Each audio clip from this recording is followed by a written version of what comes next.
Hello, everybody. Chip Paul here with Jed Green. Very honored to have Jed with me today. So we're going to do something really fun. So today is the anniversary of the passage of Oklahoma's medical marijuana law. And this was unprecedented, let's say, around the country. Oklahoma is the reddest of the red states. And, passing a medical marijuana law in Oklahoma took a trick, and there's a lot of people who we want to talk about today. But what Jen and I really wanted to do was lay down the history of this movement. There's all kinds of people that want to change this history or alter this history, but we've lived it, and we know it better than anybody else. And so we're in a good position to talk about it and kind of lay it down.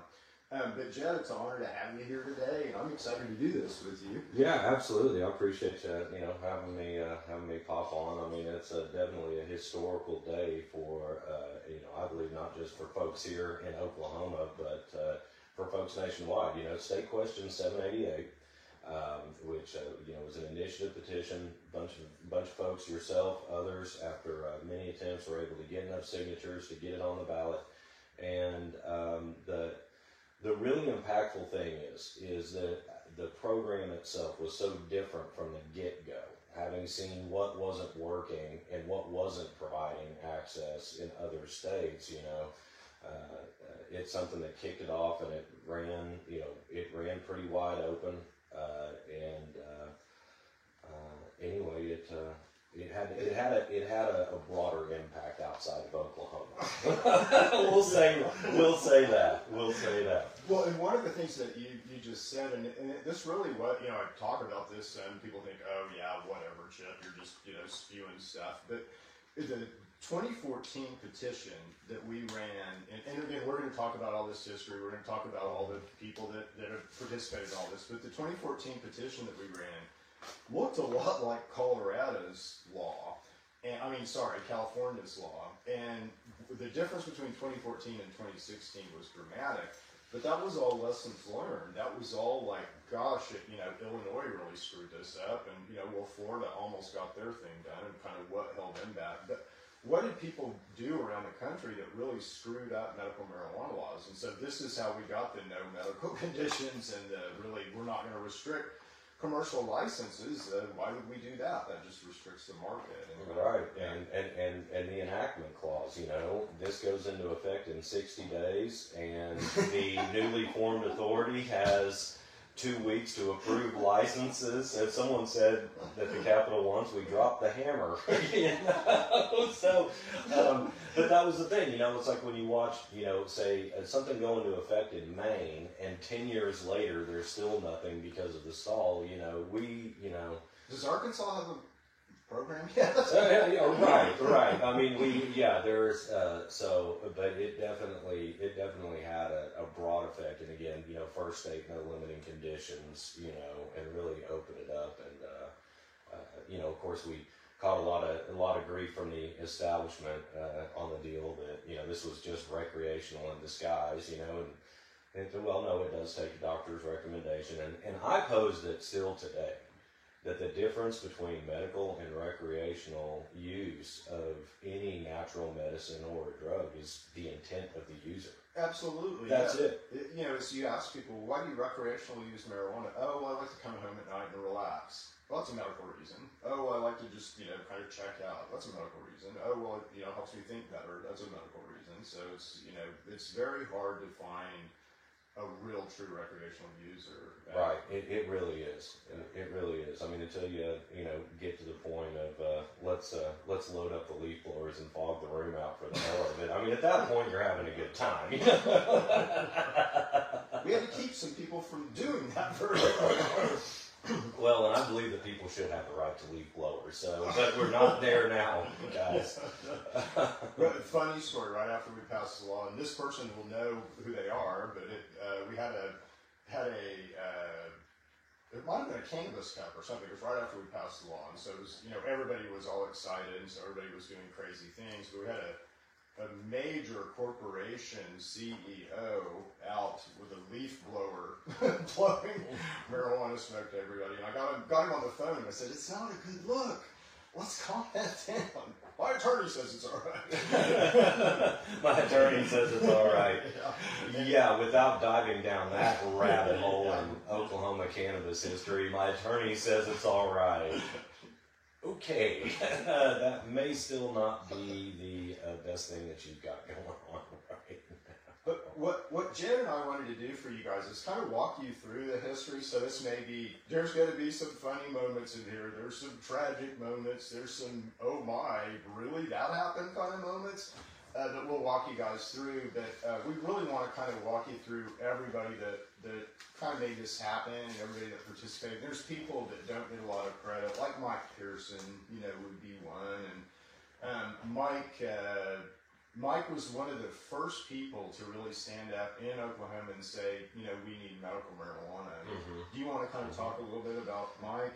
Yeah, that's the thing is that it's a really interesting history, the marijuana movement here in Oklahoma, and it really did kind of kick off with a gentleman, Mike Pearson, back in around 1990. Now, of course, Mike's still around. He's retired. Hey, Mike. But Mike, shout out, love you, brother. But what? And I was talking with Mike yesterday. Perfect. I was talking with Mike yesterday, and because I like to, we're talking 35 years of history here, folks. So we like to, make sure that we're kind of getting it in the right direction, right? But I was talking with Mike yesterday, and it's an interesting story. So how did Mike, get going with this? So in around 1990, Mike was watching a address by Bush the 41st, HW. Okay. And so at the time, Bush was saying, well, I'm willing to work. It was some speech about something, I can't remember exactly, but to paraphrase the thing is, I'll work with everyone except for these damn druggies. And I guess that set Mike off, and he said, well, no, we're not for your deal. So he, so at that point is when he worked to form the Oklahoma chapter of NORML. Okay. And kind of really took off from there. So Mike's a real inspiration because, again, guys, this is 1990 Oklahoma. You would get, if you wore a shirt with a marijuana leaf on it, you were getting stopped and frisked. Yeah. Like absolutely. You were, it was not good. I mean, we're talking about a state where, cultivation was 99 years per plant. Yeah. Having marijuana was a life sentence. Having a seed would send you to jail for 10 years. Yep. Here in Oklahoma. So oppression is an understatement, right? Some of the most draconian laws in the nation, of course. That's where we were at with it. So Mike gets going in 1990, and just goes right for the gut. Started doing a lot of lobbying at the Capitol. And by 1994, he managed to get the first medical marijuana bill. Now that's pretty amazing because I think the first medical marijuana, New Mexico, I think, is the first medical marijuana program. I think that was 96. Either them or California. I can't remember who got out of the gate first. California did better than New Mexico, but I think, honestly, I think New Mexico was the first. But it's so around that range. But he's earlier than those programs. Yeah, this was, and I'm sure that the national organization, NORML existing out of California, was there doing things and working up to those propositions. But what's interesting is that there was a very, kind of similar track of when we started seeing this type of legislation pop up. Now, of course, being Oklahoma, it was actually amazing that someone was willing to run a medical marijuana bill. To file it. Yeah, and that was a guy, Jeff Hamilton, representative from the south side of Oklahoma City. So that area just south of I-40, House District 89 or 90. I can't remember which one it was. It was six. But Anyway, so he runs it. It didn't get a committee hearing, even though his party was in power at the time. It was just something that folks were like, whoa, let's back off of this. I wonder if Danny Hilliard was the floor leader at the time. So I know Danny, so I'm going to have to call him and ask him if he's the one that kept that off the floor. Yeah. So this so Mike ran that, and I mean a lot of intensive efforts at it, and anyway, so in his time there, he told me that that it occurred to him to run for office, and so he actually wound up running a couple of times for state representative, almost beat a 24-year incumbent. This is before term limits. Oh wow! In the good old boy zone of Logan County. Back in the 90s. No, Uncle Gene was from down in McAllister. So anyway, he did that, and then actually wound up becoming county commissioner up there in Logan County for a time. And so, one other interesting story. I've got to get together with Mike and really, get him to tell some of these stories, right? But one thing he pointed out to me, this was really interesting, was that the impetus for the DARE program and the Just Say No campaign of the mid-'80s was sparked by a movie. Oh, really? 9 to 5. Interesting. 9 to 5 was the impetus, and we'll get this and really get this good story. But just kind of an overview. Basically, about what happened was that in 9 to 5, what happens is all the gals in the office, got the a-hole boss, and they were all having a bad time. They all got together and they decided to smoke a joint. And so they smoked a joint. They relaxed, they chilled, they come up with a master plan, and then there's the next part of the movie. Yeah. And so at that time, at the premiere, some various government officials, were there. I think because remember, Ronald Reagan was tied into Hollywood, and so Nancy Reagan, so 9 to 5, oh, here's this, so they see it and they come out of it and they're like, we got to do something. They just made weed look really, really good.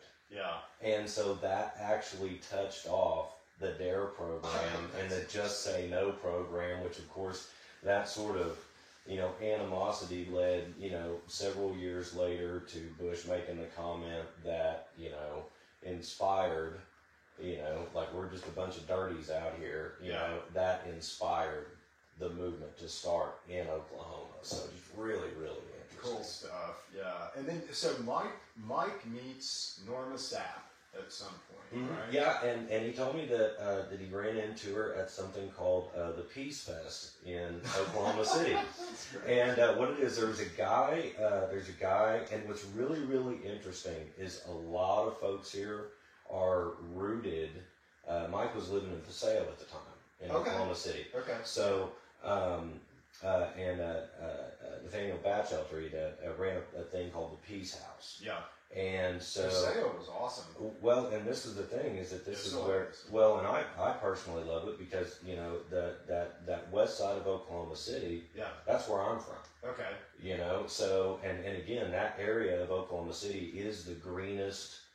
By voting, we were 85% pro 788. Oh, wow. Like, it's a green zone down there. And so it's really cool that historically, a lot of folks have come from that part of town that have been pushing the ball. So anyway, so Mike meets Norma at a Peace Fest that the Peace House used to do down at the Civic Center downtown. It was kind of a small deal, but they ran into each other there. And then as Mike goes into public office, Norma, takes the reins and kind of picks everything up. Right. And so now we're getting into like this, and I think I posted yesterday, Mike was still active in, I don't want to skip over this, in '99 they had an event over at Will Rogers Park on 36th and Portland, again, over in the west side, right? And so had that, and I actually put a flyer up yesterday. I think I shared a flyer yesterday. It was Hemp Fest '99. Because we weren't going to call it marijuana, we were going to call it hemp. Mike also ran the Hemporium down at the flea market on about 10th and Penn Okay. for about 10 years. Okay. And this was the place that in Oklahoma City you could go and, get your hemp goods and, it's flea market. So hemp necklaces and all of that. So, I mean, Mike wasn't just, doing some stuff. I mean, he was all in on this to the point where, he was willing to set up, openly represent this, which it takes a lot of sand. A lot of sand, because so remember the Norman head shop gentleman? I'll remember his name in a second, but it skips my mind right now. But he got busted in like on the paraphernalia, Friendly Market. Friendly Market. Yep. And so Friendly Market, and I'm sorry I can't remember your name right now, but I'll remember it. That he was instrumental in that he pushed that. He took that lawsuit. He took the city of Norman to the mat on that lawsuit. But again, all he was doing, he had hemp type paraphernalia, and they shut him down. They shut his business down. They shut everything. So that was part of that was beginning to where I started paying attention and kind of watching things and seeing things. But it was draconian in Oklahoma. So for somebody to do what Mike was doing in 1999, yeah, and that's the thing is that like the Friendly Market case. One of the things that established in the concept of drug paraphernalia is that it used to be we need a water pipe for smoking tobacco. Exactly. But what Friendly Market case really really laid forth was that the defining line kind of on if something is or is not drug paraphernalia is there active residue in the actual physical object in the unit. So the pipe, obviously papers don't count because they're gone, but that type of a deal. So that was interesting, but yeah, so but for me, like I started. So the big thing for me when I really started paying attention was when Norma did that Sooner poll. At the end of 2013, and I know Norma had been really active. In Normal, I know that as she talks about it, she had been working with the legislature and felt like she was making traction. But that poll, that 2013 poll. And you said 57%.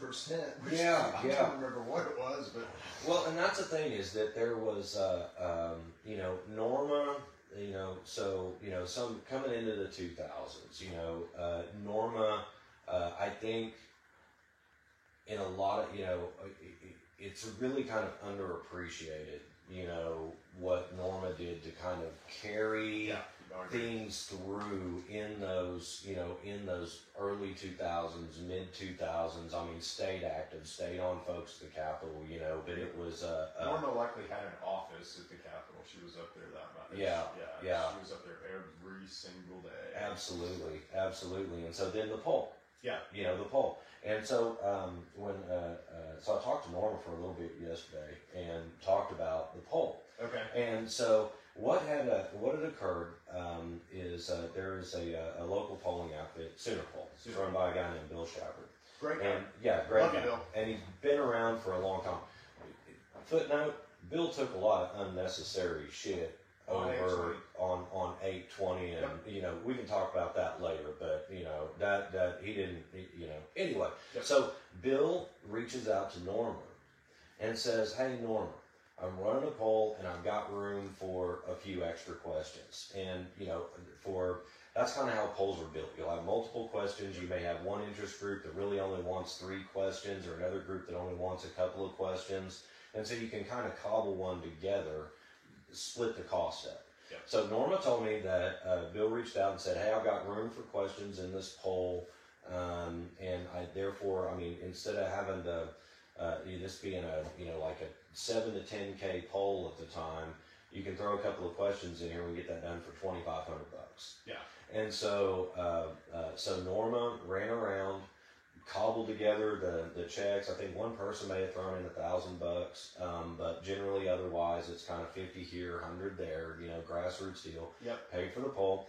Poll comes back, and the poll said that medical marijuana was 57% popular in Oklahoma. Yeah. And so, that poll, just as, I'm a business person at this time. This was 2013 to 2014.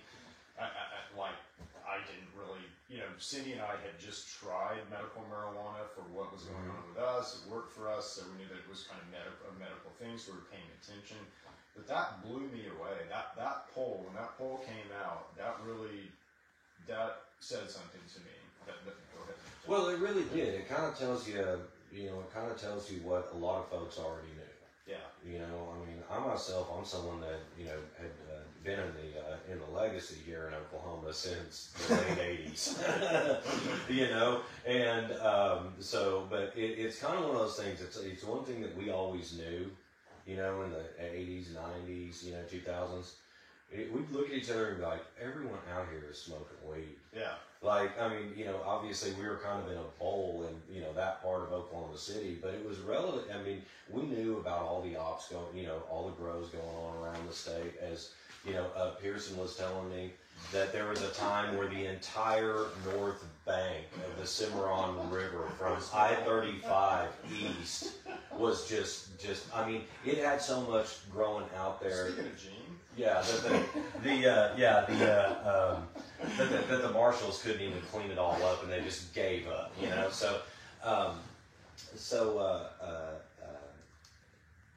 but so it was surprising, and it was surprising to me, in that many people. And we just had, Colorado was getting ready to ask their, adult use question. So we had marijuana in the news, but it just shocked me that there was that many Oklahomans. Yeah, I mean, and it's one of those, and it's really interesting. What was really interesting to me was that 57% of Oklahomans would even admit that they were for it. I mean, again, the stigma, the persecution was real. So, okay, so the poll comes out, right? Yeah. And you guys are dialing in.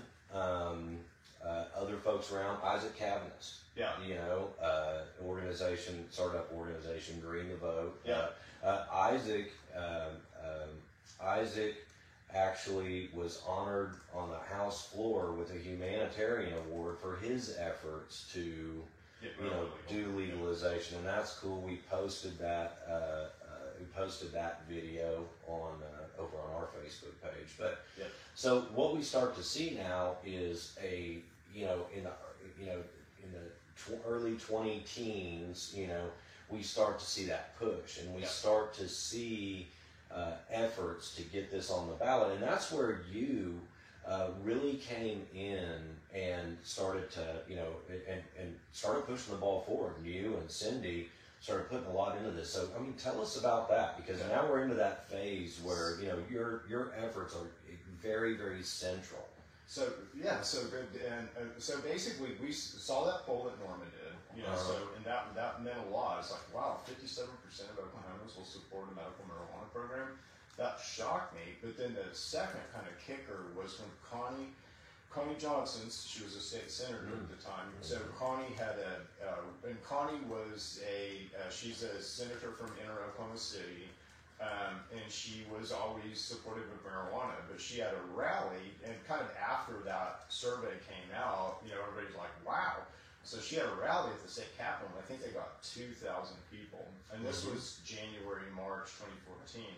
So Cindy and I were sitting around and talking, and thought, well, I wonder if Oklahoma would support a medical marijuana law, a medical marijuana petition effort. I wonder if we could get something like that started. So we started asking around, and so Porter Davis, Porter Davis was a longtime political pundit. He died not too long ago. He was a great guy, but Porter was one of the first guys that we talked to. Porter said, great idea, I want to come to the meeting, formation meeting, I'll be there. We talked to a guy who had run, he was just coming off the Occupy Tulsa movement.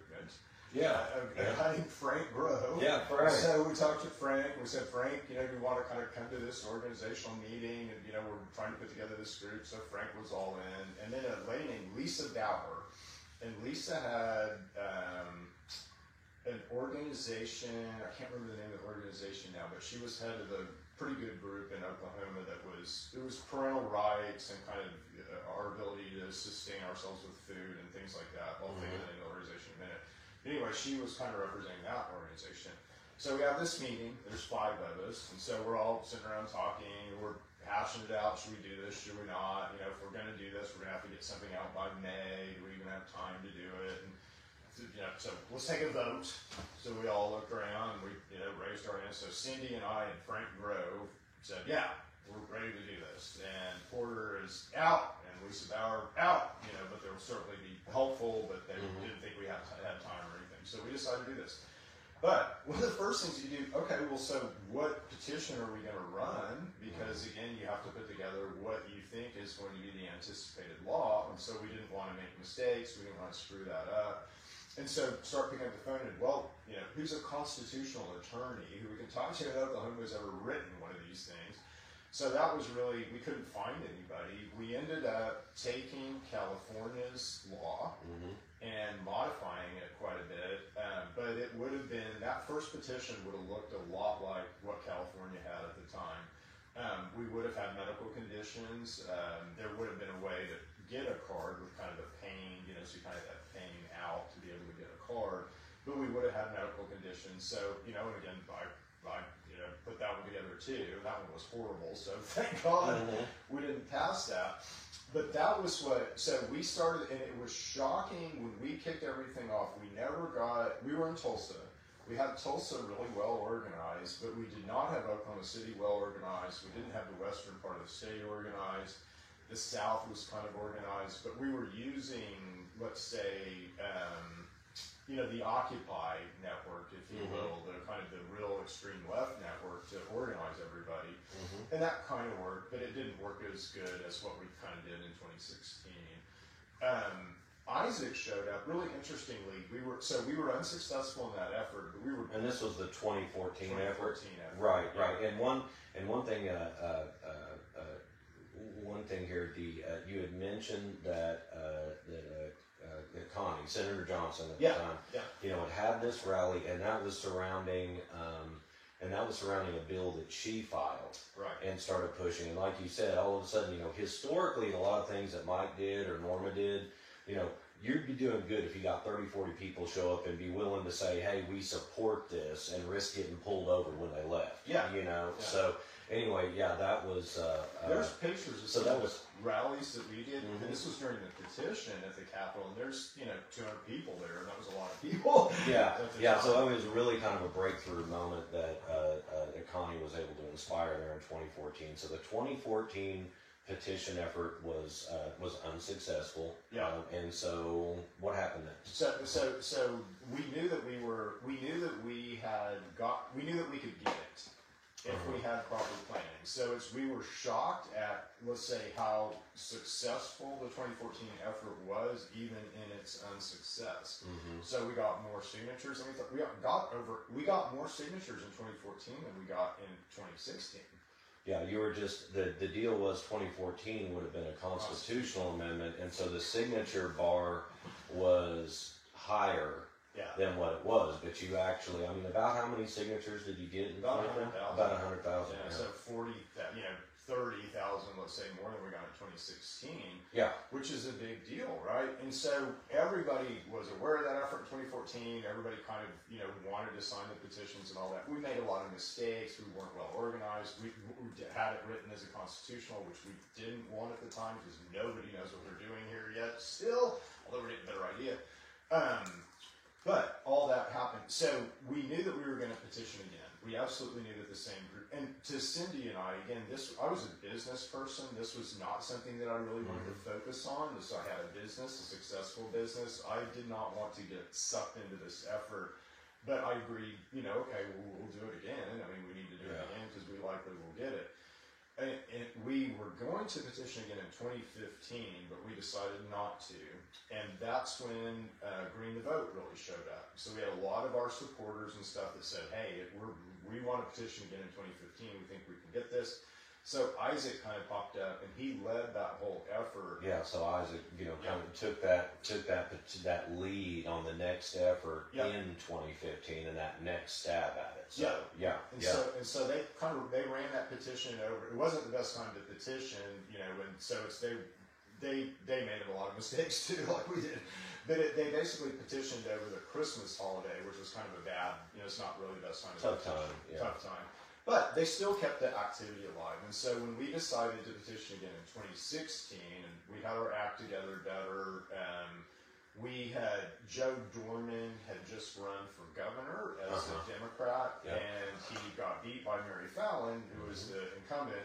But Joe was well known, and Joe was a big advocate for marijuana, and so Joe joined our board, which really helped us. We thought was really going to help us with fundraising and everything. It didn't really matter that much, but Joe brought some resources that he had, call centers and things like that, that really helped us a lot. So Joe joined our board. But almost my whole role in 2016 was keeping Frank and Joe from killing each other. But that whole 2016 thing, to Frank's credit, we were daily counting signatures, so we knew right where we were at any given time in that whole effort. And we knew we were behind the whole time, and this is the way petitioning efforts go. And so, but we were kind of barely behind. Frank decided to go take this whole tent city to Oklahoma City. And again, we really never gotten Oklahoma City well organized, but this helped a lot. And so he camped out, as you know, in the tent city for a month and a half and really brought in a ton of signatures that helped drag us over the line. Yeah. And so that's the thing, we're seeing, we're seeing here where now by mid-20-teens that there is just repetitive effort on this. I mean, there were even a couple of, non-serious per se efforts that were filed in there. I mean, I think that when I ran through it, I think that State Question 788 in 2016 was literally like the 7th attempt. Yeah. If you just go by filings, and you got some serious attempts, but so that's let's talk about that a little bit more in 2016, right? So I'm here in Oklahoma City, and I start seeing. Let's see, they had a spot was set up over over in my in my hood. Over on about 28th and Penn, there's a grow supply store. I can't remember the folks' name, but a grow store over there that was selling, just organic stuff. This it was the quasi. Yeah, we're here, but you can get your grow crap, or anyway. Yeah. So hydroponic tomatoes. Yes. Yeah. Hydroponic tomatoes. That's what we're doing here. So anyway, so I remember seeing that, but then there was Fort Canna. And that Fort Canna, and so where you described this at was this was over folks from Oklahoma City. So this was over on Meridian and Northwest Expressway. Okay, there is a lot there where a bunch of y'all old schoolers remember was where the Lake Hefner bait shop was back in like the 60s, 70s, and 80s, right? So this is where the bait shop was. You go get minnows and stuff to go fishing over at Lake Hefner. Yeah. Anyway, that's no longer there, but there's an area there, and so and so Frank, if you happen to catch this, man, cannot tell you how much I appreciate your efforts, because what folks need to understand is that we have fundamentally we have the program that we have today because of passion. Yeah, 1,000%. Pure passion, and Frank probably embodies that as much as anyone. Yep. He went and established Fort Canna on the side of Northwest Expressway and posted up there for at least a month. And a lot of folks, Chelsea, Nikki, some of the folks from here in Oklahoma City, they're telling me stories about bringing bags of burgers in from Brahms. I mean, this was a shoestring affair. Like, Frank is sitting on the side of Northwest Expressway fighting an all-out war of attrition to get these signatures. And so, and of course the cops, I mean, even in 2016, the cops came out and were sweating them, and I mean, we had to make a decision whether or not to file a federal lawsuit against the city of Tulsa because of the harassment of the police, and we decided not to do that. But again, we had police issues and Frank was constantly. finally, it kind of just found common ground with the beat cops that were Yeah. in that area, and they were finally left them alone. But they finally realized that, you know, again, just dedication, sheer force of will. yeah, You know, we're not going and anywhere. right, and being able to, you know, literally, you know, be ready to take a beat down over it. Yeah. You know, But that really dragged us over. I'll tell you a funny story. We're last couple of days of the petition effort, and it's looking like we're going to be about 1,000 signatures short. And again, we're counting signatures, maybe even 500 signatures short. But we're all pretty convinced that we're going to be short. And in a way, it's kind of a relief. Because it's been 3 years of hell, you know, to even do this, and so now maybe somebody else can pick up the ball and, you know, take it and probably do better than we were doing with it.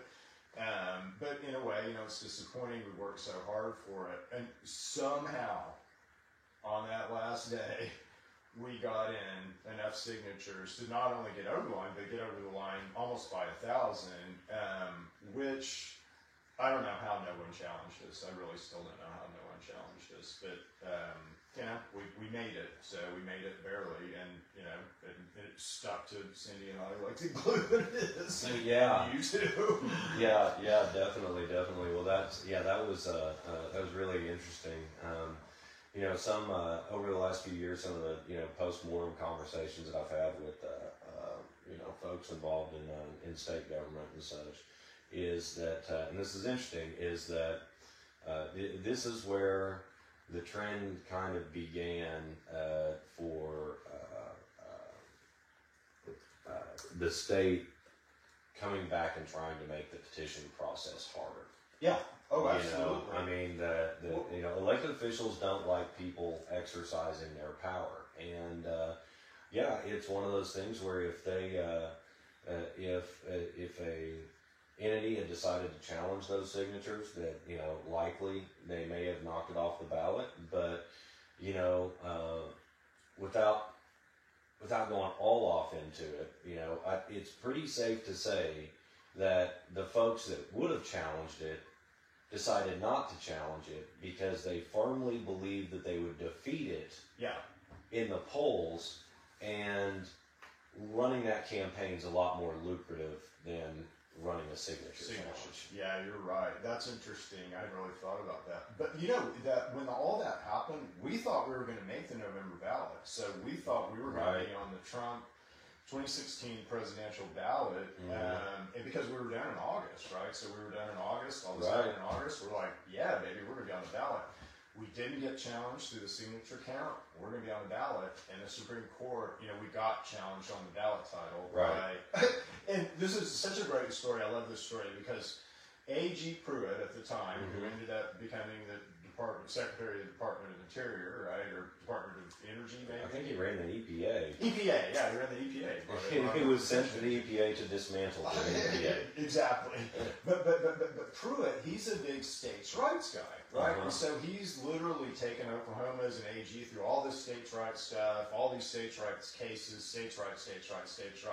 Well, in order to keep this ballot title off of the 2016 ballot, he had to write an argument to the Oklahoma State Supreme Court. It was a very federalist argument about marijuana. So it's, you know, we didn't make the 2016 ballot, but it was kind of worth it just to know that Scott Pruitt had to write that. Well, and that's the thing, is so when you talk about the petitions, the back end, so, you know, the signatures weren't challenged, but the ballot title was. Yes. And so that's where he bogged down. It's also interesting to note that is that earlier, I believe it was right after Colorado passed their law, that Pruitt led the charge, filed suit, Oklahoma versus Colorado, to try to strike, and Nebraska jumped in. You know, trying to tell Colorado, trying to sue them to say that Colorado has to shut their program down. So big states' rights over here, but I'm going to sue this state if I don't like what they're doing over here. And he got beat. Yeah, it got beat. You know, thankfully. Yeah. And so that actually, so there is a standing precedent that what one state does is their business. Right. As opposed to anyone else. You know what I'm saying? Keep that So that there may yet still come back and be important in the future, you know. But yeah, so he hung it up, didn't get on the ballot in 2016. So it's one of the toughest things with initiative petitions because it's hurry up and wait. Yeah, there's a mass rush. Yeah.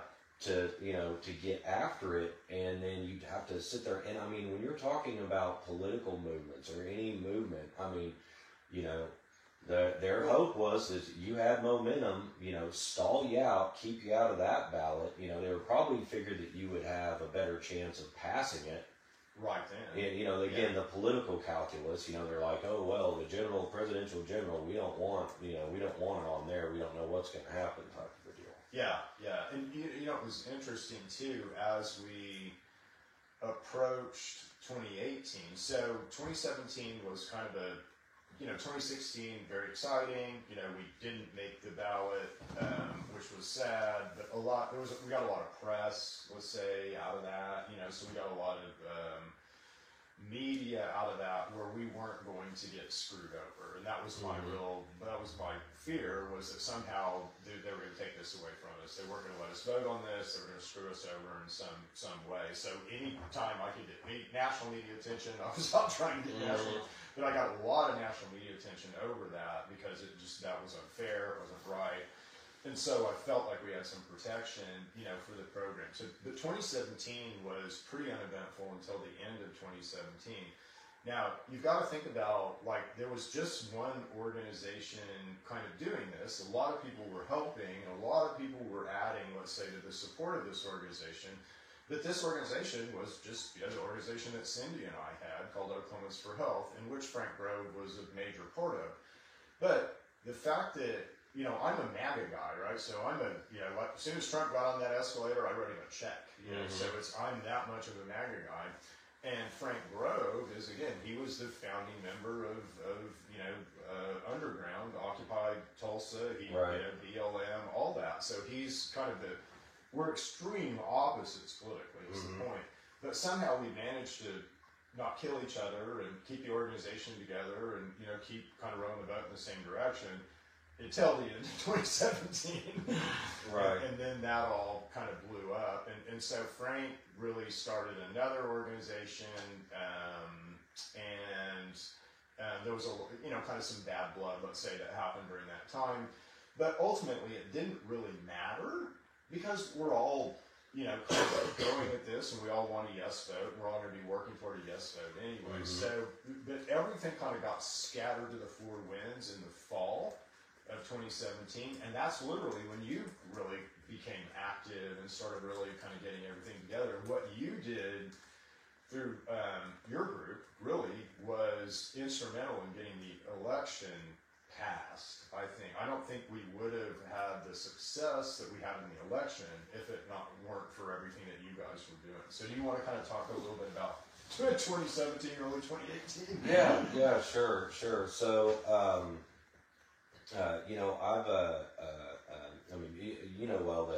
that I've been, at that point in time, I've done a lot of campaigns in Oklahoma, municipal to presidential level. You did the most successful Democratic presidential campaign likely in modern history. You ran here. Obama. Yeah, I was Obama's state director here in 2008, and just a little bit about myself. I didn't even register to vote until I was 33. I paid all the attention in the world. I was like, these guys are full of shit. I'm not getting involved in that, right? Yeah. And so, long personal story short, I got involved in campaigns and elections. Family historically Democrats, union, type, blue collar worker, blue collar worker, the folks that would say vote for Obama and then voted for Trump. Yeah. There's a group in there, so that's kind of that group, right? But what I really, again, myself, I'm wholly independent. And it's truth. I know this over the years. Yeah, but this is the thing. So so in 2008, I was Obama state director, ran a bunch of campaigns, but by the time we got around to, and this is interesting, it's like interesting you mentioned Norman, right? Yeah. In 2014, he had, in 2014, he run for governor against Mary Fallon. Right. And one of the things, if you go back and look, and what I started doing, this is one of the things that I picked up from Obama's effort was getting out the vote. Yeah. What does it take to actually get the vote out? And so that's really what I keyed in on and did a lot of. We call it field operations. And so was doing that and he was more successful in getting out the vote, if I recall, than anyone else. Well, what happened in 2014 was that I ran a Get Out the Vote campaign in Oklahoma County in 2014 that literally bumped turnout in Oklahoma County over what the entire rest of the state was by like 5 to 7%. Oh, we turned out an extra 25,000 voters that would not have normally showed up, and so that's kind of what I did. So anyway, I'm doing all that, and I'd been paying attention to what was going on with 788, and then it was like in late 2017 or early 2018 that Governor Fallon declared that the vote was going to be held in the June 26th primary, as opposed to the as opposed to the general election in 2018. And so at that time, and again, one of those folks that been involved with it here in Oklahoma for a long time. But I said, okay, I was like, okay, we've got a date on this. This thing's real now. Again, your fear, of 2017 subsided, and that now we've got an election date. Yeah. And so I was like, all right, let's get recon going, and hopped in and kind of surveyed the field to see, okay, where did this come from? Who's where? I know that Dorman had kind of been involved with it. Saw what you had going with Oklahomans for Health. Saw what at that time Frank was doing with Oklahomans for Cannabis, and then also noted that a guy that I'd known as a lobbyist for some left-leaning groups, like Sierra Club, Bud Scott, had decided to launch a trade association. Yeah. The first trade association, which unlike other states, this was actually good forethought on Bud's part, was to get other states we had seen where the program had gone and then everything, you passed it, and then there's no organization at the capitals to actually keep the lawmakers on the rails, work with them, and so... It was one of the most, I think, foresighted things ever. It still is a problem here in Oklahoma, and you and I can tell you in the weeds how it's a problem not having and again, no offense to the trade organizations that are out there, but it just, let's say, it was the right idea. It was and that's the deal. It's damn sure the right idea. Yeah. And again, this is obviously it's very dynamic. The industry itself, as it was created, is still.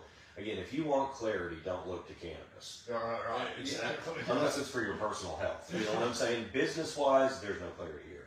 Yeah. Anyway, so what I saw was, okay, so you had what you had going, Frank had that group going. Bud was getting this group going. Yeah. And one of the things that I've worked a lot with a lot of different communities, and by this time I'd worked with Democrats, Republicans. I'd really established kind of my political position. I'm just going to be an independent entity, and we're going for common sense here.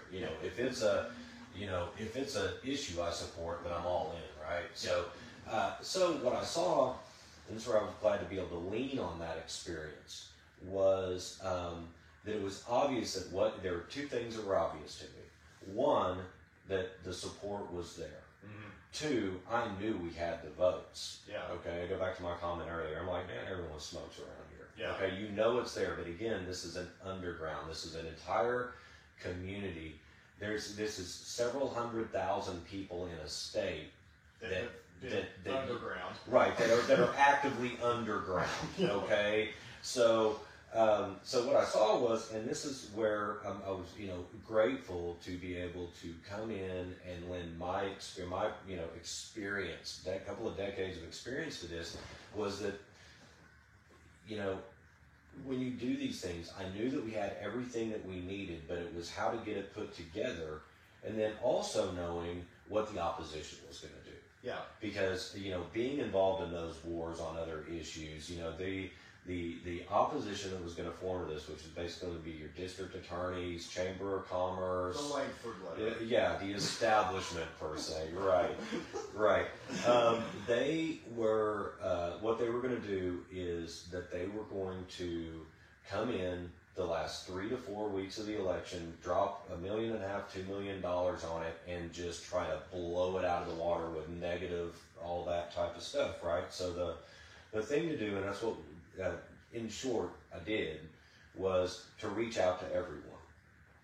I don't care who you are, and what anyone says about you. What I care about is our relationship, right? Yeah. And so was able to do that, and was able to see where, okay, this group needs this group needs this, and then kind of pass notes in between, and it's really a lot of what we have even today. It's like what a lot of different industries or different groups have. Like teachers have got like 5 different groups representing them. So the trick was for the campaign was to, okay, got folks who've done a lot of work together, they've got a lot of history, they're currently fractionalized a little bit. How do we bring that back together and coalesce all of that, make it work, and then get out ahead on the ground of the attacks that we know that are coming, shore this up, and get ready to go and get out the vote machine ready for the last week. And I mean, by and large, that's what we did. It was amazing, and you had some, you guys, and again, we didn't run campaigns. That's not what we did. It was you guys really ran the campaign and were the successful. Let's say, you were successful in getting the yes vote. That was not Oklahoma's for Health. We did a good job of getting it there, but you guys really ran that whole campaign.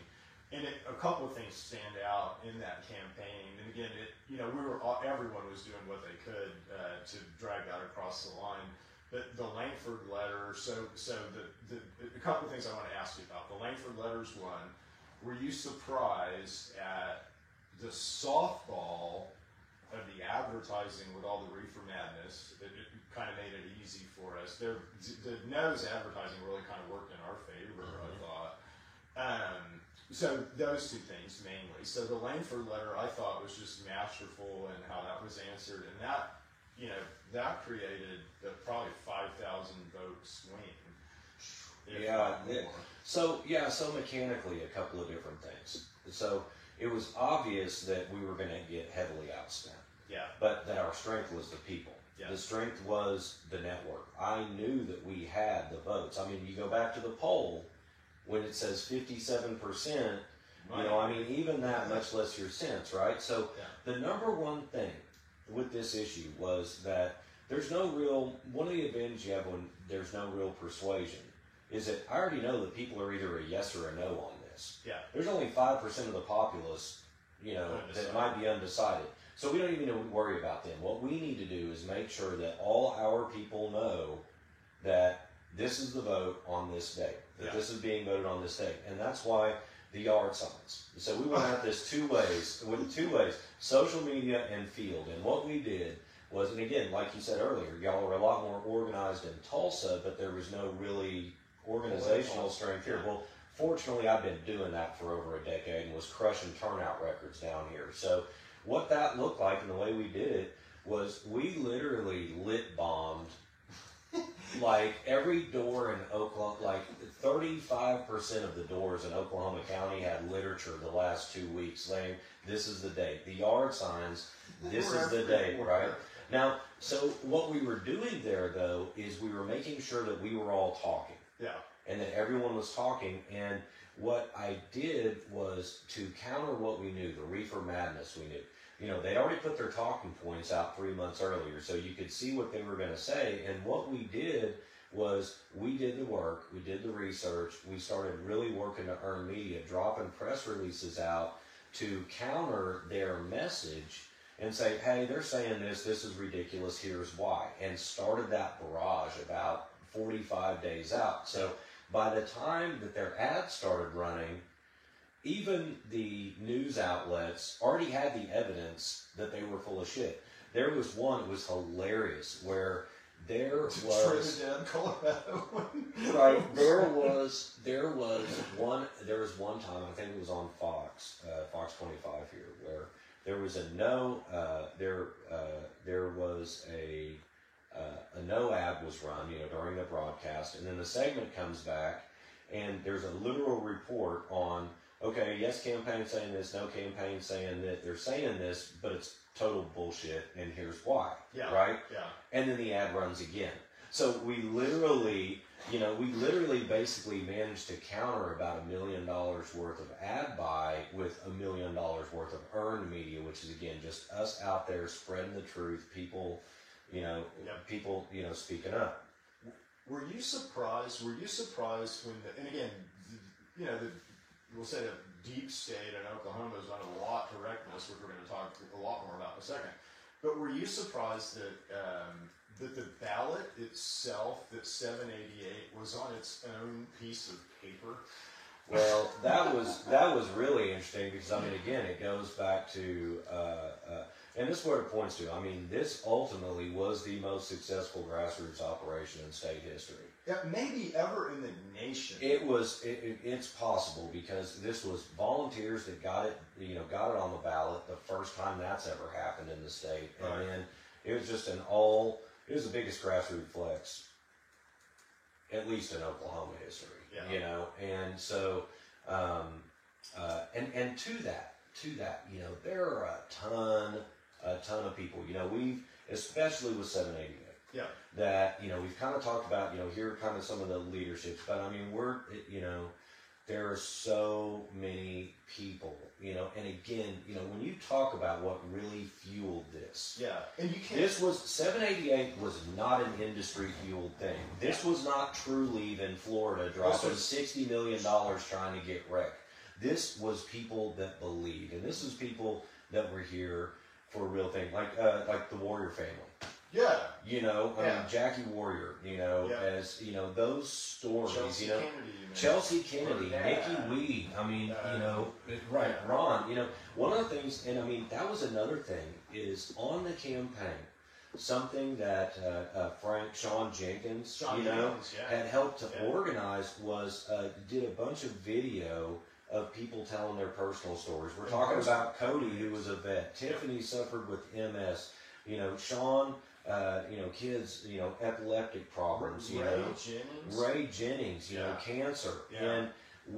And God, I can't say how much I appreciate those individuals who hopped out and told those stories. And part of what we did, and this is again where it's kind of bringing the coalition together, was we got, they did that video, we got that, sharing these 4 different personal stories. Yep.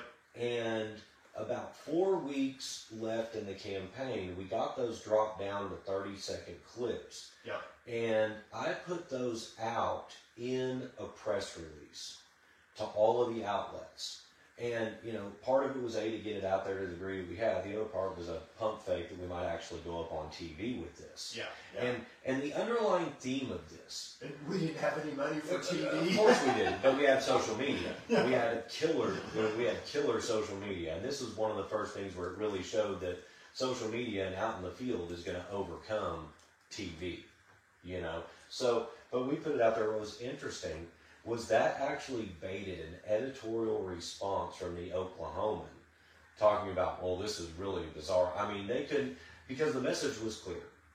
If you're against people having access to medical marijuana, you're an asshole. Yeah.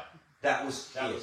Yeah. That was it. That was the message. And it triggered them, which then I wound up, it was a whole ass war in the press, right?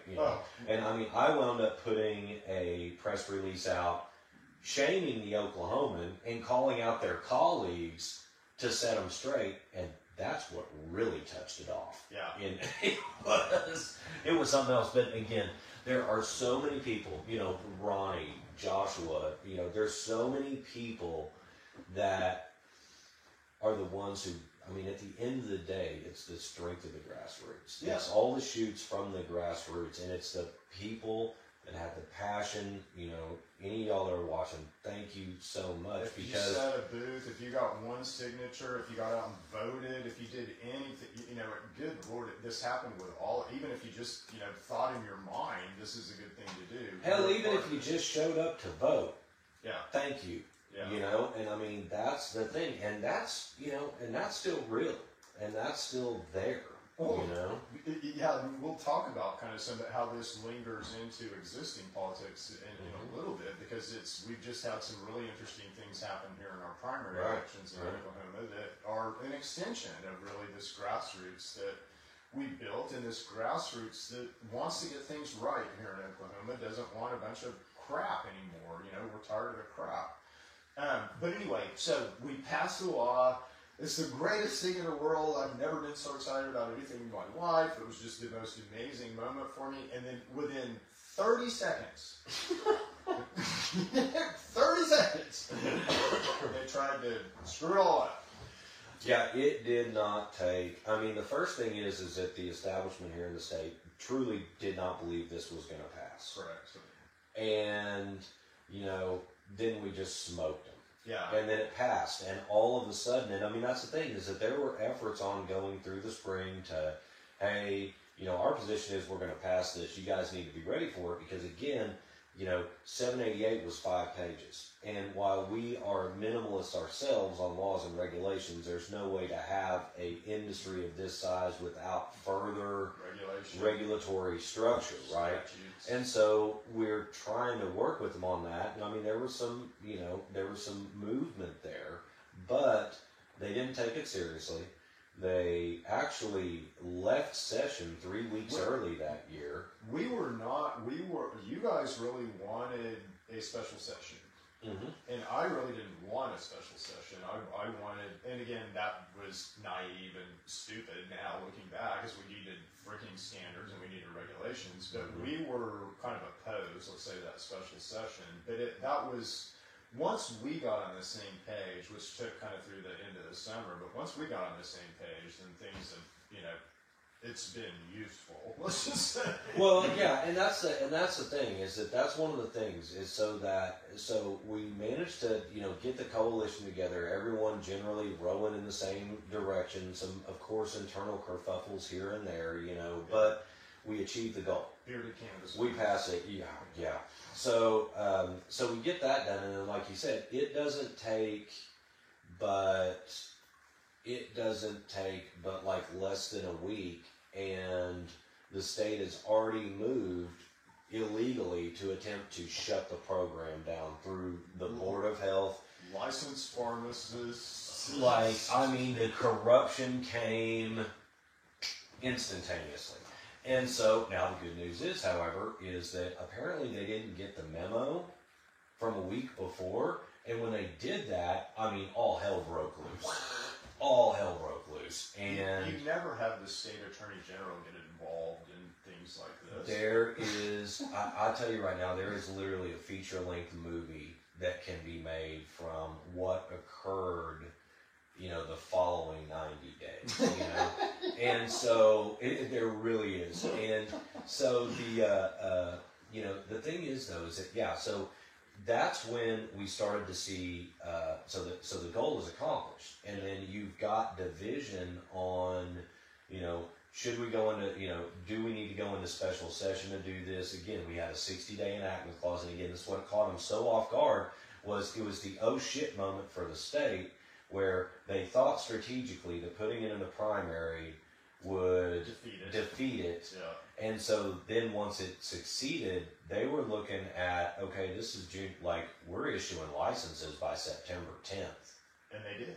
And they were wholly not prepared for that. And so, but that was, you know, if they would have put it on the November ballot, they would have been able to go into regular session and work, you know, and that would have been. So so, you know, we had, you know, division shortly after, even though we're fighting against it, some division, but we ultimately, through the working groups that we were, again, able to get, the first ever in state history bicameral, bipartisan working groups to actually work on this. Yep. Again, it was functional for the establishment at the time because they had a lot of runoffs going, just like we do now. Yep. Okay? And it's very, very similar this year to what we saw that year. And in some places we don't have runoffs. Right. In some places that's already been settled. But they, so they got the working groups together, and we were ultimately able to kind of reform and, come to a generalized consensus, about 80% consensus on what that regulatory structure could look like. We proposed that. They ultimately decided not to go into special session. And so September 10th, licenses started, being applied for, and, by late September, we're off and rolling. One of the things, when you agree with this, and again, this is just my sort of observation on what happened, but when we passed a law that they never thought that we would pass. They tried to restrict us basically out of what we passed, which we beat them back on. At that point, I think the deep state, or whoever you want to call them, just sort of gave up. And once our program rolled out, it was 2 years, at least, before we had our first inspection. Everybody who applied for a license got one. There was no discernment, there was no discrimination, there was no inspection, there was nothing. It basically, it was a blank check licensing for 2 years. Well, and that was one of the points that,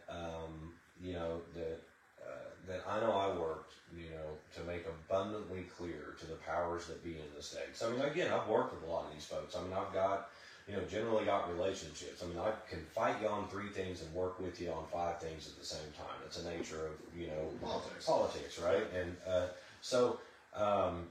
but the thing is that the state was told at the time, you have this option to go into special session, or this place will be wall-to-wall weed in a year. Yeah. Now, again, someone coming from the legacy, works for me. Yeah. I'm here to free the weed. Yeah. But professionally, I'm going to give an accurate assessment of, here's what you're looking at, here are the ramifications, the cause effect of your policy decisions now, and here's what that's going to look like down the road.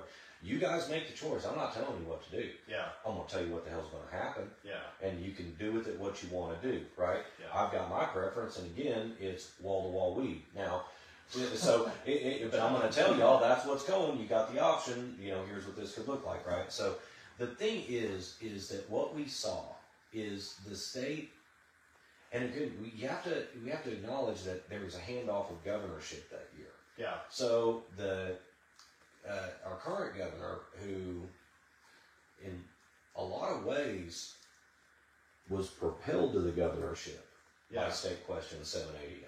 Yeah. Okay? Yeah. Not that he was a pro-marijuana guy or anything, but the absolute chaos of doubled voter turnout in a primary where he won got into second place by 2,000 votes. Barely, yeah. Yeah. And got him in a runoff. Right. Right. So, anyway, it was not on his, why was one Tulsa? Right. But the thing is, you can't imagine that with all the different things that are on a governor's agenda, that this would be, the top priority. And so, licensing took off, so on and so forth. And then, folks already kind of knew what was going on. We worked on the bill in the fall. It got greatly reduced from unity to skinity. And things like, and the thing is that the ramifications that are being felt today, a lot of folks that are dealing with what is known as the COO debacle, that has, been brought on as an enforcement tool. They were told that needed to be done before licenses went into effect. Yeah. Or we get the point where you've got licenses. If you want to come back and do this, you can't take their business because you already put them in business. Yeah. Under those circumstances. So the ramifications of all of that are still today. Well, even the 2 interesting kind of minor ramifications, but, we're sitting around talking with a group of lawmakers. You likely were there. We're talking about smoking. marijuana. So where's it going to be legal to smoke marijuana? And one of the lawmakers says, well, it's just tied to public smoking law, which would be the most liberal smoking marijuana allowance in the country. And the activists that were standing there, including me, silently were doing backflips, in our heads, and so yeah, that might be a bad idea. Yeah, that was the recommendation. I was like, well, let's keep it simple right now. Just what can we do with cigarettes? Okay, that's cool. But then the taxation one was one that went the other way. Oh, because again, I wrote the word 7% tax, and so when I knew what that meant, I knew what I intended, I knew what we thought we were intending when we put that forth. And yet we had them come on and tack on state tax and local tax on top of that, which was not the intent. But it happened in the same way. So we're just standing around this is what we're going to do, not being able to defend it, just in the same way they couldn't defend public smoking. Well, and I mean, it's one of those things where it's like on the tax rate, right? It's like, you go in, you're thinking, okay, we put this tax rate on it, and then the state comes back and says, all right, it's medical, we don't pay, tax on our prescriptions, and so the state comes in and then drops, but we're going to drop this on top of it, which is why we have functionally one of the highest rates of tax on medical marijuana in the country. But so we get into 2019. It was already kind of writing was on the wall. We had the coalition together. I mean, we were doing, as far as getting policy passed and through the Capitol, it was an epic lift just to get a coalition together around the general concept of unity, get that, and even get the skinny version of that through, right? Yeah. And so, but what was interesting is the budget is the plan, right? And, the first year budget allocation to handle OMMA as a subsection of Health. The Department of Health, Yeah. I think they gave them about $3 million to work with. In other words, there was no commitment. It's almost like once they started letting licenses out in 2018, they just gave up. Yeah. And just said, but the reality is that by the end of 2018, 2019, the whole state, it doesn't matter the people that were for it, against it, there's a whole lot of money that was against it. I mean, for example, Bank First. Yeah. Okay? Bank First against it.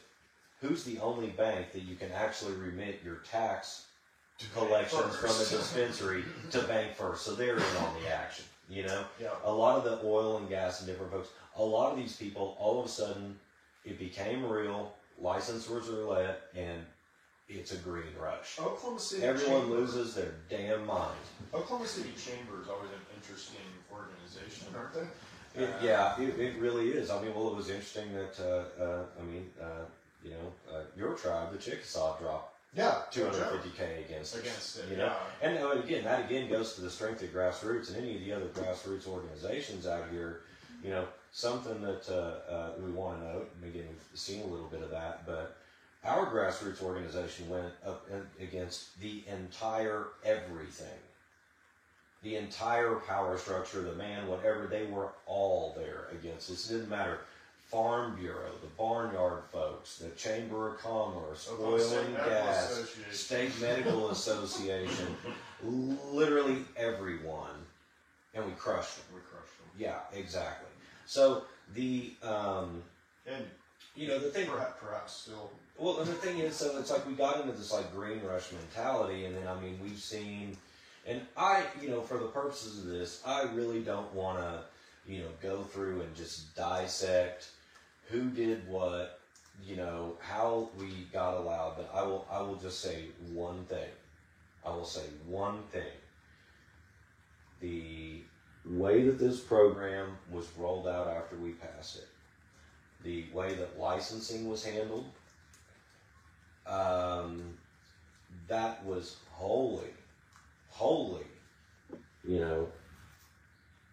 the government's decision. Yes. That was not on us. Number one, one of the things, keep in mind, this is another thing. The entire point that the entire foundation of what the majority of law enforcement efforts that we have seen, especially coming out of Bureau of Narcotics since about late 2019, early 2020. Yeah. The entire foundation of those law enforcement efforts fundamentally rests not on any pre-existing law, not on anything that was done by lawmakers, but on core language of 788, and that's the 75-25 rule. Yep. 788 itself always had provided the mechanism for the state to responsibly license people. Right. You know, and so, you know, I see the narrative now kind of going away from throwing us under the bus so much, but it was definitely pointed that way. We fought that that is only a recent term. Yeah. That is only the recent last, few months. It's been all the, dispensaries on every corner of Main Street are all our fault. Chinese coming in are all our fault, right? And that's the furthest thing from the truth. Again, 5-page law. That's what we're doing. Well, and that's it. Well, again, I mean, that goes to, some of the strengths of it, though. Yeah. Is that, it's the fundamental law that, is even being used now. And I mean, and we all know if the feds were to push, Schedule 3, hope they don't, deschedule, hope they do, type of a deal. Yeah. That 75-25 rule goes down in flames. Yeah. But you have to have it federally legal for that to happen. Right. In the meantime, that protection was there to give Oklahomans a jump start. Yeah. And not have every Californian and Coloradan. Right, we knew they were going to come because we knew that their program sucked and ours didn't. Yeah. And so we've had that. We've had a lot of cool people, and we've had a lot of asshats coming out here too. I mean, again, this is one of the most entertaining. Again, myself, long time in the legacy, been growing weed a long time, right? Yeah. Having folks from other states come out, and we're a flyover state, no one pays attention, but come out and, we're going to teach you the ways of how to. Oh, really? You are now? Okay. All right, guys. A bunch of master growers. We got flooded with master growers, guys. It's like whatever, dude. So, but it's really interesting. Well, would you say so? Let's I don't know even what inflection points to hit passing of the law. So we've tried to establish some trade organizations that are needed, but the trade organizations that are needed, I would say, and without any criticism to what's out there, they need to be we the people. I mean, we need to have kind of we the people trade organizations and not real self-interest kind of focused. And it's the ones that have started that way. It's hard to change them, I guess. Well, and just to throw them out there, so we basically got a couple right now. Now, obviously, appreciate, you being a part of it and all those that are a part of our organization, which is ORCA, Oklahoma for Responsible Cannabis Action. But we're not, I don't like to identify as a trade organization. Now, we perform basically a lot of those functions and then some. Yeah. But we are also, we're hardcore in our politics. We do not, at the end of the day, we're ruthless. Yeah. And so, you can't expect, your standard issue trade organizations. There's another thing too. They have to get along with it. Well, and here's the deal. That's one of the things about working. I mean, you're a core part of it, but that that it basically, to this point, a lot of the operations that we do, that it greatly, it's a great benefit to me as the director to not have to run shit by a board. Yeah. I'm trusted to just make the right decisions in a lot of ways. Yeah. And so what that does is that gives us a supreme amount of adaptability. And when, especially at the Capitol, you've got things that are happening, there is not time when you're dealing with legislation. And we saw a lot of that this year and had a lot more success this year. Yeah. Okay. Yeah. But you've got to remain adaptable, and it's understandable why organizations are set up. You clear it with the members, this, that, and the other. I'm running off a pulse, right? So the other folks, you got the Cannabis Industry Association, which had birthed out of New Health Solutions, and I helped found that thing, and then one of the reasons that I initially went a different direction because I have difference of opinion with Bud over kind of what the direction of this was, you know? Yeah. And now Bud's not there anymore. Mike, Kalen, who I actually hired into that organization early on, is, they're there, they're doing it. They got a lot of cool members. We've got crossover, within some of our membership and some of theirs. They were really good. Mike was, they were good to work with this legislative session where, it's instead of just having one, we're reached out early and said, hey guys, okay, here we go again. Here's what I'm seeing. Here's what generally we're thinking.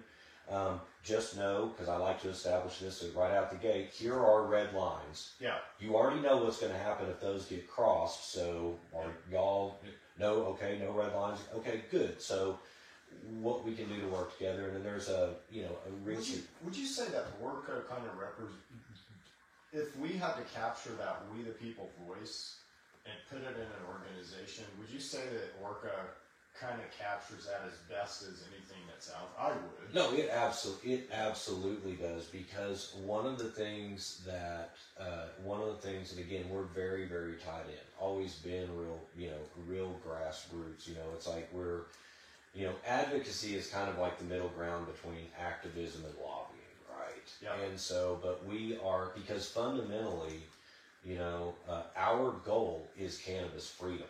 Right. And we are, short of morally reprehensible, all tactics are on the table, right? So, because we do, I'm a person of faith, so we're going to operate that way. You know what I'm saying? And that's just what it is. So, but that's really where it is. But I'm really glad, be it worth OCIA or another one that's popped up the last year or so, PCA, know enough folks over there are able to communicate, able to be on the same page and do that. And just like Unity, that's good enough. Yeah. We don't have to have a big, and again, a lot of times it's good to have multiple groups that are generally on the same page, because, the way that I may communicate something is going to be different than the way one of those groups communicates something. There are different relationships with different, folks in government, and sometimes it helps anyone to hear something said a few different ways, and then it kind of clicks for them, and they get it, and they're able to make those decisions. And, it's, again, we stay really, really rooted again to what the people want. We are, we are the anti-big pharma. We are the ones that are going to say there is a point where, guys, I know that there are folks in some of the trades, there are folks in the industry that want to be one of 5 people in the industry. Right. And while we agree with them on 90% of everything, we don't agree with that. And that can be just enough to keep us from really communicating effectively with some of those quote unquote bigger players. Yeah. But yet we may need those people. But again, we can pass notes amongst, and generally get where we need to go and not let that be a hang up, even if we are 100% dedicated to making sure that we've got a lot of small operators in this state. You made the analogy to the teachers, and I think that's, although we don't have a union, but but the teachers have a lot of small groups that when they really want to do something and they want to, get together, they'll all pull together and they'll all row the boat in the same direction. I would say we actually do a better job than they do of that within their groups. But that's the thing. You might talk about how we found common cause with other as Orca, and not that this is more about the history of 788, but this is important because this is how we will affect change in the future. And so there's no problem letting this out of the bag, so to speak. But we were very successful in this primary election at targeting some races of some anti-cannabis senators. Do you want to talk a little bit about that? Yeah, and we can. Yeah, let's talk. Yeah, let's get into that a little bit. And we'll actually start with a little bit of 788 history. Okay. So in 2018, as we were building up to the vote, again, I'd reference that there was some talk at the Capitol. Maybe might be able to get some laws ready. But we had a senator in. We had a state senator, Irwin Yin, anesthesiologist, Oklahoma State Medical Association, which we just have to be open about it. The state medical association is our number one op in the state, even though the National Medical Association says that you should be able to utilize cannabis. Anyway,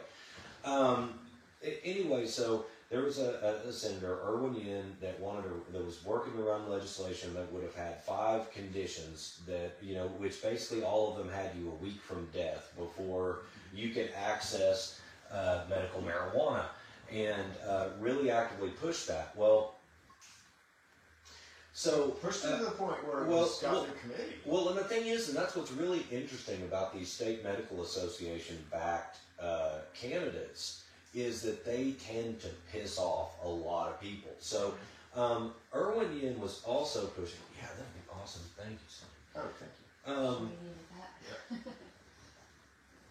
What's really interesting is that so 2018, Irwin Yin. It was interesting because again, I've been doing campaigns, but a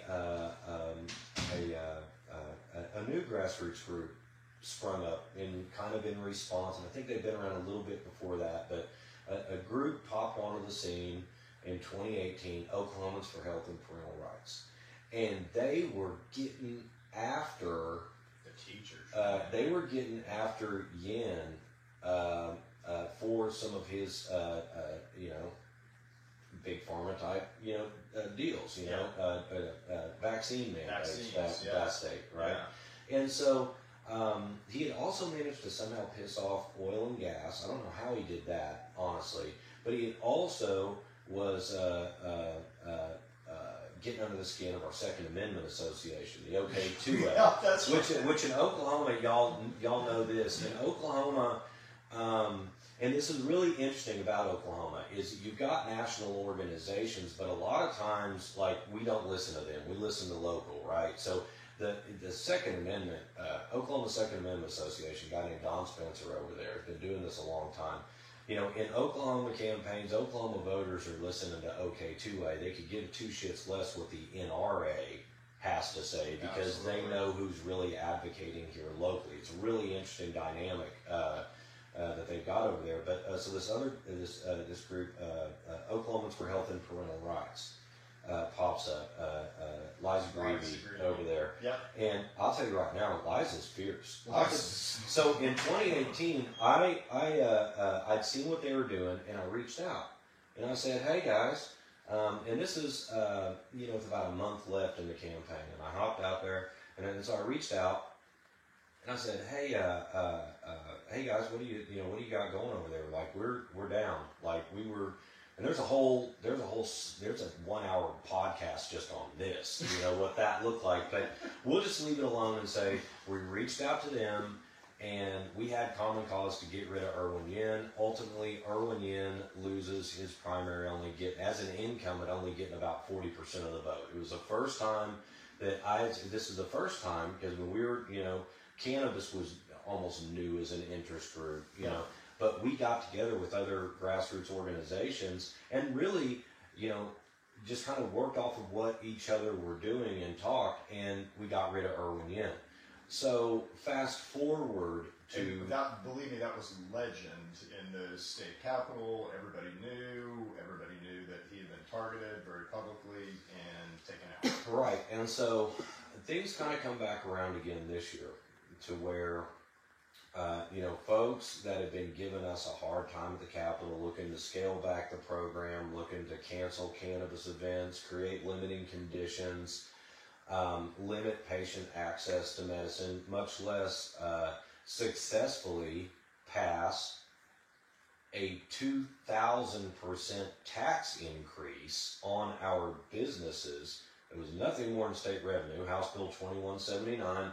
We're in court on that still, working to strike that down. But the author of that bill, Senator Jessica Garvin, a lot of parallels to Irwin Yin. You know, she managed to piss off the Second Amendment folks. She, you know, managed to piss off Oklahomans for Health and Parental Rights. It's and not a. You go talk to her in her office. Was not a pleasant. Well, well, I mean, you didn't really get anywhere. Now, I mean, I, you know, personally, you know, Jessica Garvin is a really gregarious person. You know, she is not hard to get along with person to person. For me, it's so hard to lay off of something. Yeah. She got along with a lot of people. But policy-wise, I mean, it's just button heads, and when you're going to butt heads on policy, that gets handled in elections, right? So, anyway, she was one that had run 21 bills at us the last 2 years. Again, massive tax increase, everything that's not conservative. Right?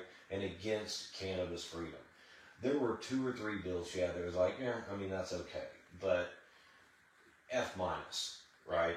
And so, again, that's one of the things that we have to watch out for in what we do, because we're still a hot topic. You see what's been in the press. I've been drugged down. I mean, like, open endorsements are not necessarily where we are right now. Yeah. And because it's not, again, tactically in campaigns, it's not the best thing to be. The best thing that we are is where we play to our strengths, and that is we're there, we talk to each other, we get our people to show up to vote, we bring the flame.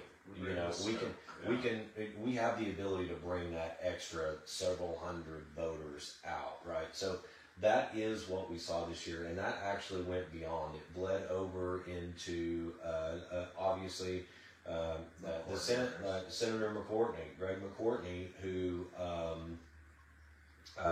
you know, was part of the working group. He was the author of this Kennedy bill. Again, really, you know, aligned in there with the State Medical Association. And while, you know, over the last couple of years, again, I call the balls and strikes as they are, but you know, I think you know, over the last couple of years that McCourtney had kind of got the message from us. Like, he was not voting on cannabis bills one way or the other. Right. But there was just a lot of residue. Yeah. You know, and so that again is one where again we saw this, and I mean, and the thing is that, do you think that we and just, you know, I think we did, but the Casey Murdoch race, I think we helped that race. Yeah, well, I mean, we, you know, a lot of our folks are out in northwestern Oklahoma. They definitely were on Murdoch's side. Right. And see, this is one of the things that gets real interesting when you look at the how coalitions come together and where they differ. So, like, we go into the primary with like 80 different races.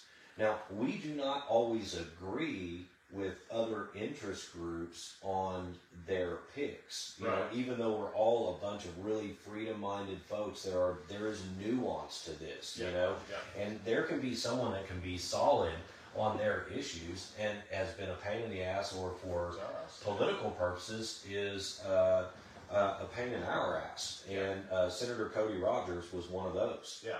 You know, you know, a lot of folks, a lot of our grassroots friends, you know, lined up for him, and we were not for him. Yeah. And I'm not going to go all off into the why, but we had plenty of cause to oppose him. Yeah. You know, and so that one fell how it did. Now,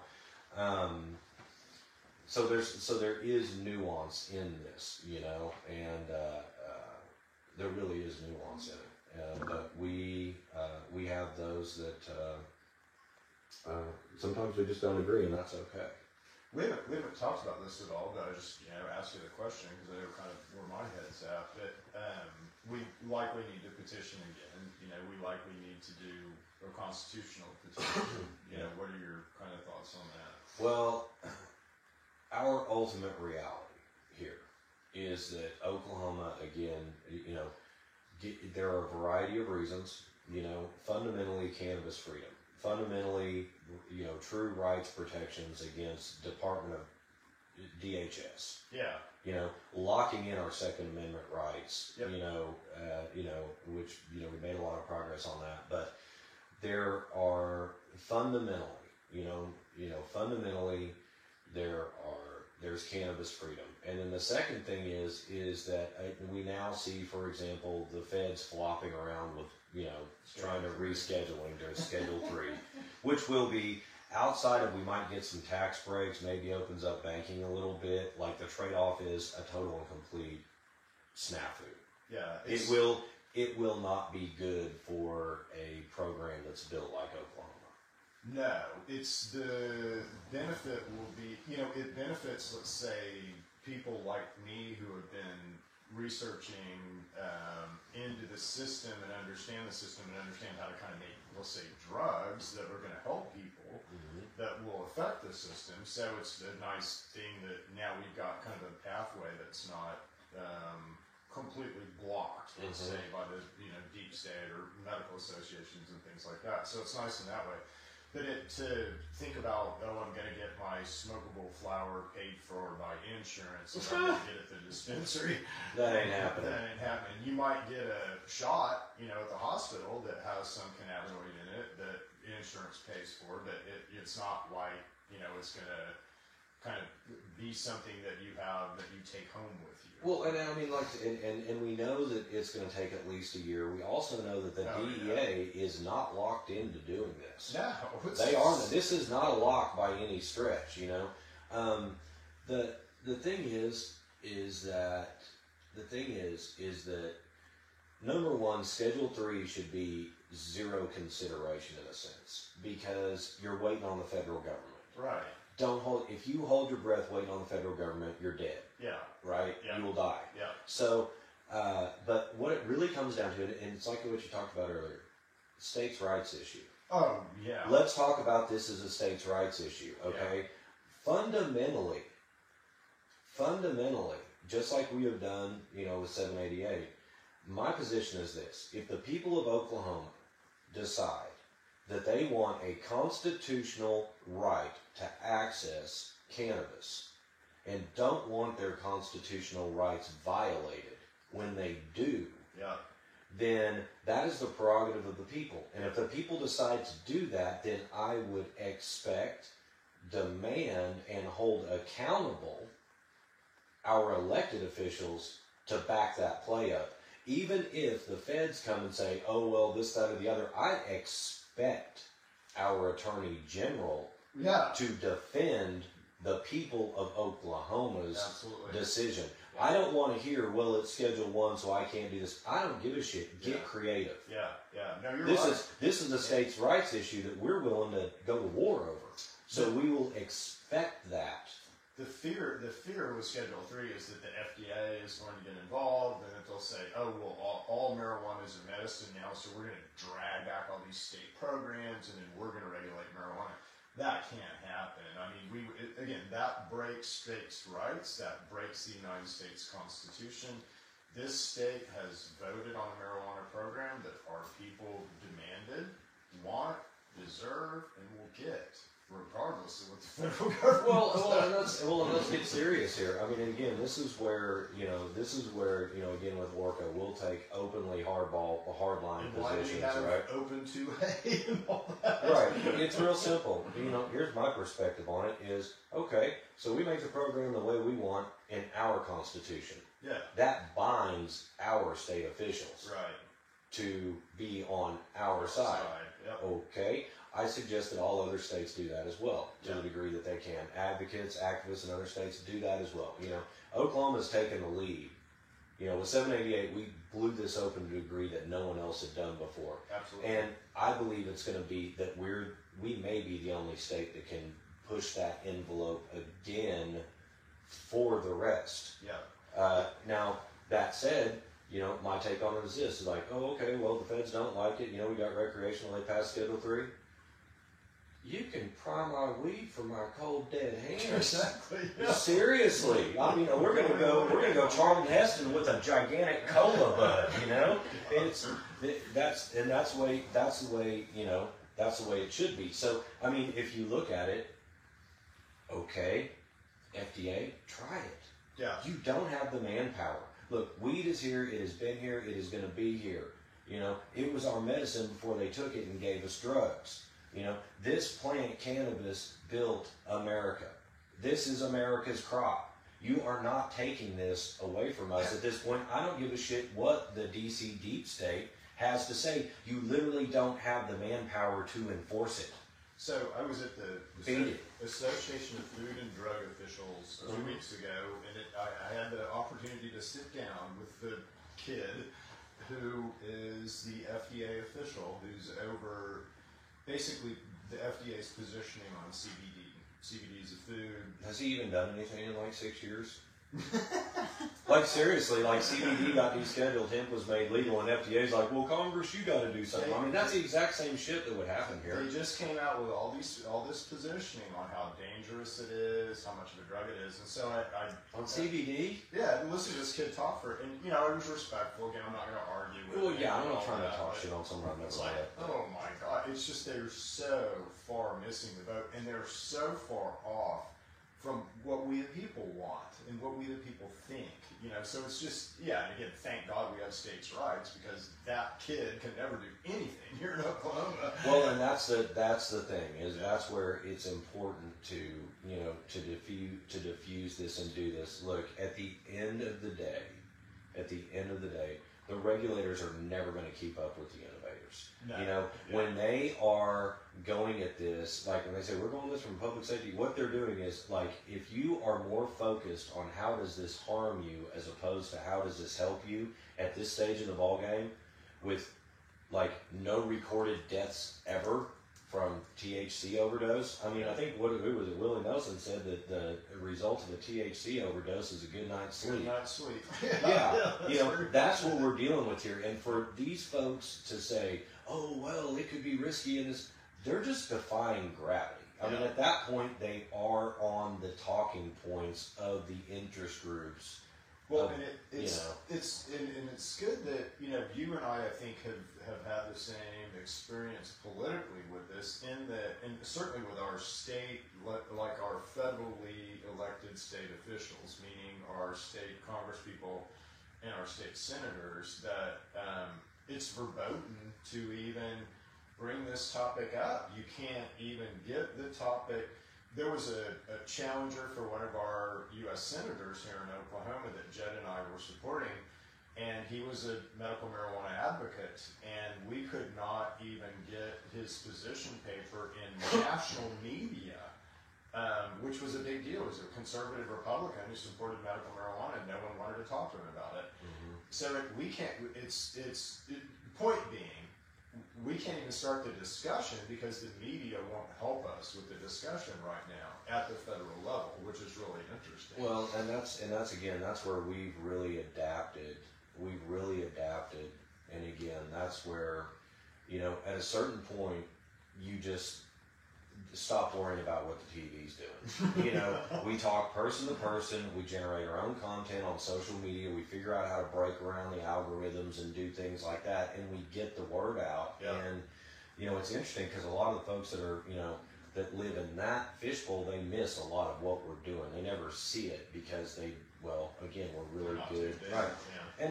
And that's interesting. Yeah, it's been interesting, and but we do have, and I do want to say this, we do have some folks on both sides of the aisle that that have been, you know, strong voices for us at the Capitol the last year. Yep. And it's really interesting. Just like you and Frank are on completely different sides of the political spectrum. It's like, what I like to say is, like, we've got so far right and so far left that it makes a circle, and now we're together on the deal. Mickey Mickey is, thank you, Representative Mickey Dollins, again, south side of Oklahoma City, who,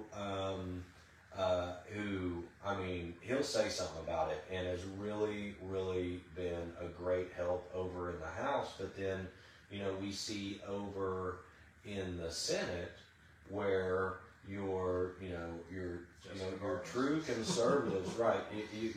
We see where folks like who are over on the right side of things there. let's say a newly elected guy, Dusty Devers, comes out of Lawton. We supported him over the OSMA. Literally was sending in their number one 788 hater, Yes. Dr. Mean Gene, Dr. Mean Gene Hausner. up there. But Near death Gene. well, and this thing, and then like a guy, Shane Jett, just got reelected out of Shawnee. He's only got 2 years left. He's going to serve that out, but he won a 4-way primary. Yeah. And there have been a lot of illegal grows that popped up in his area, and but he's been really fair. And one of the best comments that was made this year during floor debate was Senator Jett hopping up and saying, "Look, fundamentally, guys, I don't have to like an industry to like the Constitution. Yeah. You can't just because we got those up there that have been trying to literally target us specifically to remove those constitutional rights." Yep. And so, we're getting more and more voices up there that are saying, "Okay, look, where you're at in the program, no one is here trying to have the Communist Party in the state of Oklahoma hiding out in our program. It's beyond our program. We did not bring them here. They come to a bunch of states, and our program is one of the places they like to hide." Yeah. Talk to the University of Oklahoma about some of the programs they've instituted with China. Yeah. So, Yeah, exactly. So, sorry not to go with it there. Yeah. Just Anyway, saying, it's bigger than us. but yeah, no, I guess to really kind of circle, back around and probably, I guess kind of, work to wrap it, Yeah. is that fundamentally,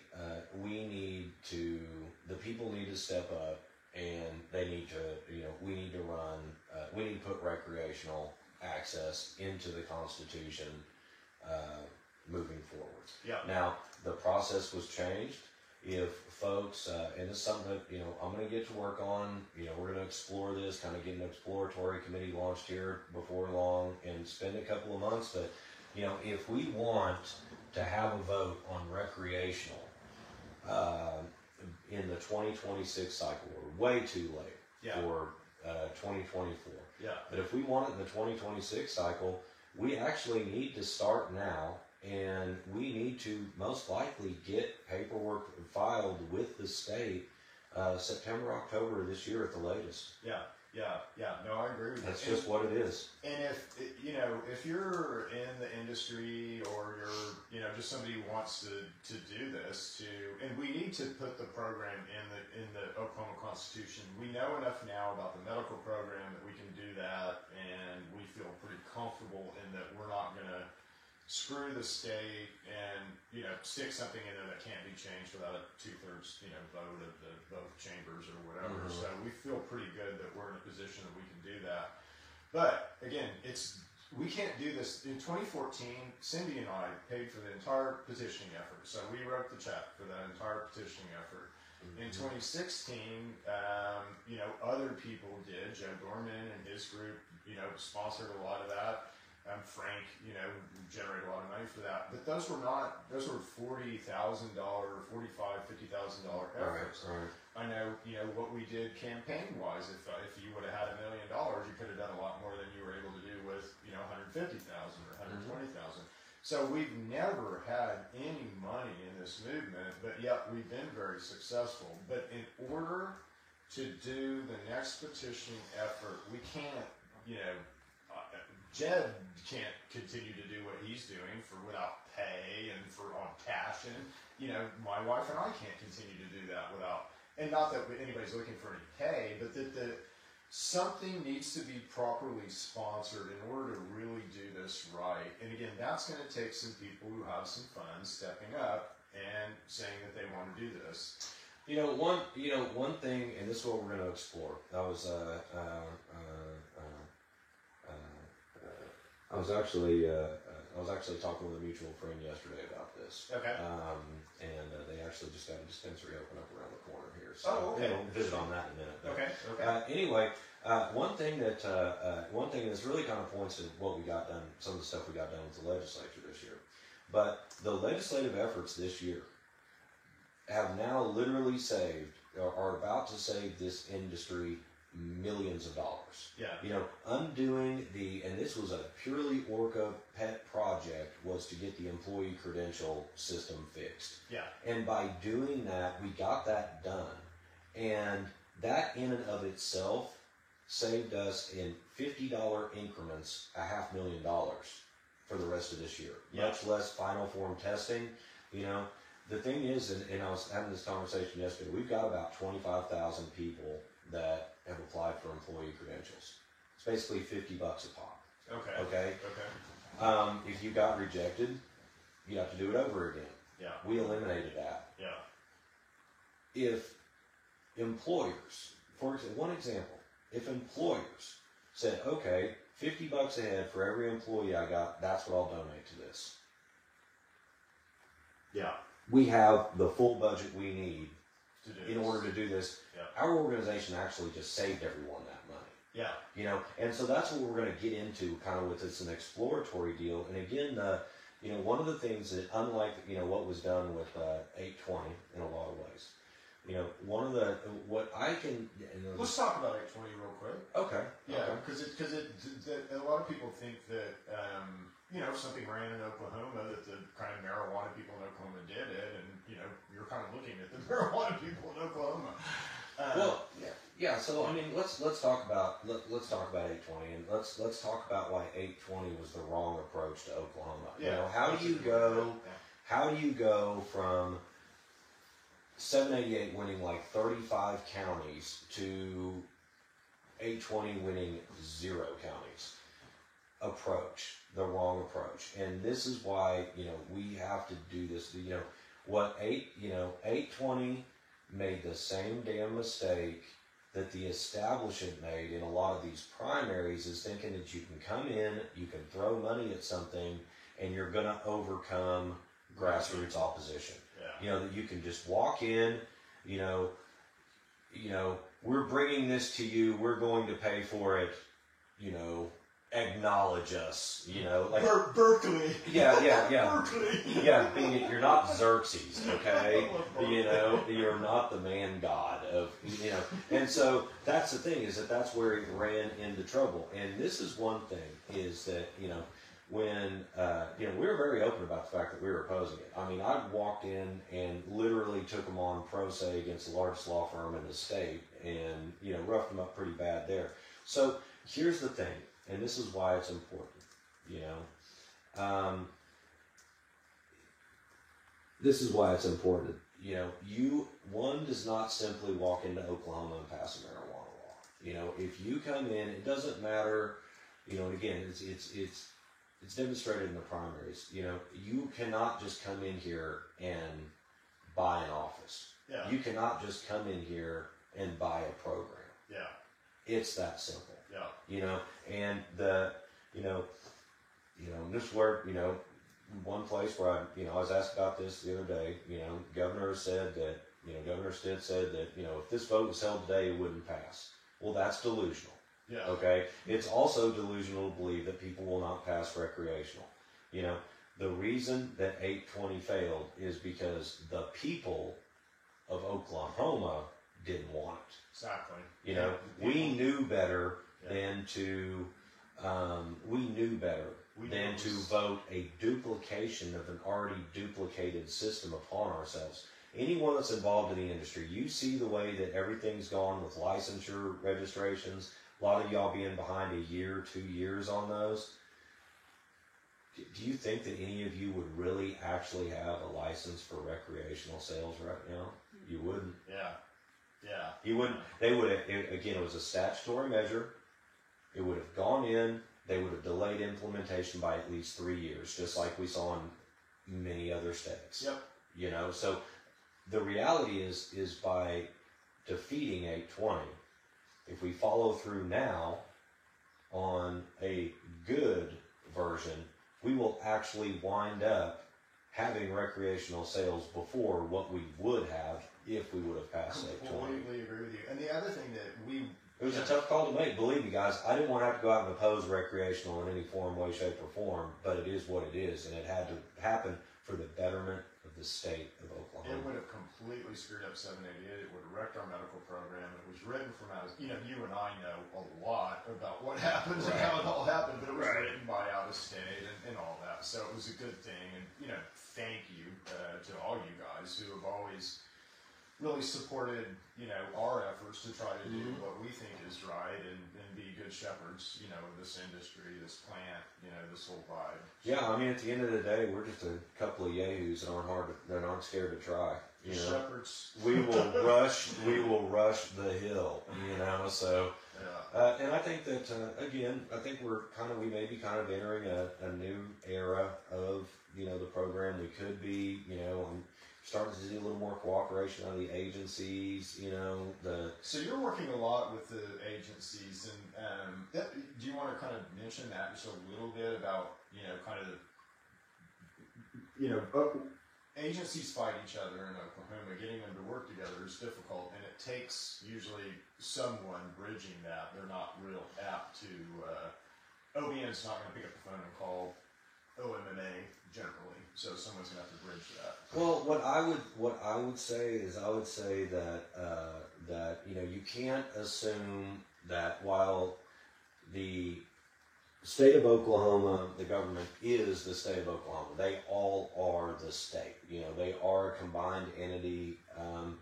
You really do. I mean, there can be breakdowns in communication. The thing is that it gets real complicated real fast. I mean, they definitely communicate well in some areas. In some areas, it's like you're like, where did the breakdown happen here? Why, when you have things like software that's supposed to allow them to talk to each other more easily. I mean, sometimes they use, sometimes they don't. But also, you can't always expect even that.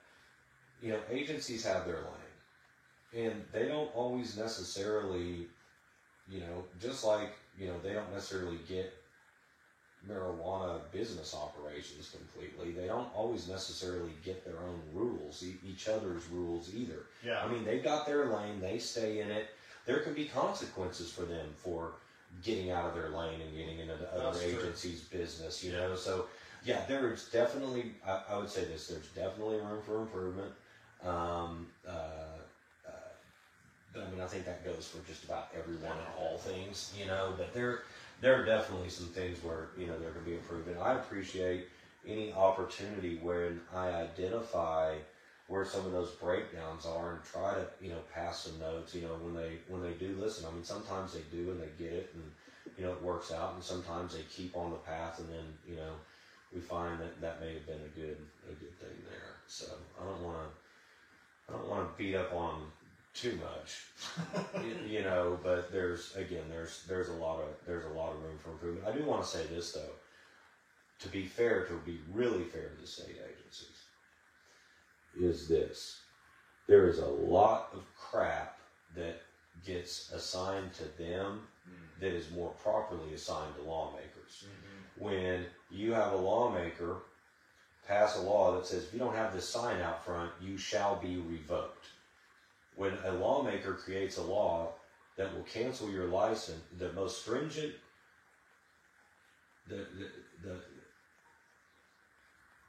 the strongest punishment for any offense that a cannabis business can make right now is for not having a sign out front. Not selling to a minor, not selling out the back door. Those are like, $2,500 fine, or this automatic license revocation for a fucking sign not being out front of your grow, making you a target to criminals. Yeah. That's the type of stuff. And so then, people get called on that by the agency, and they're like, why is this so harsh? They're like, that's the law. We don't have a choice here. Yeah. So the agencies have had to mitigate a lot of crap bills from lawmakers. 2022 and 2023. The good news is some of the lawmakers, Paxton, Lowe, Coleman, some of these guys this year came back and helped fix some of the stuff that needed to be fixed. Sure. But that's one thing, is that a lot of folks have to understand, and that's why we get so hard on the elections and so hard on the petitions, is that a lot of the crap, now the agencies, again, they are not blameless. They have room for improvement, but we have to also understand that there's a lot of crap that gets assigned on them that fundamentally it was a shit law to begin with. Could you imagine taking Avery Berry's job at the point that she took it? So it's just when Director Berry was hired, my first message to her was condolences. Yeah, leave, bye, run. It was condolences, but I supported her at the time, and I still support what she's trying to do because she just got handed an absolute debacle. Well, things I wish she would like to see her do different, but again. Yeah, no, ditto. Yeah, there's things she could be more aggressive on that she's not being aggressive on.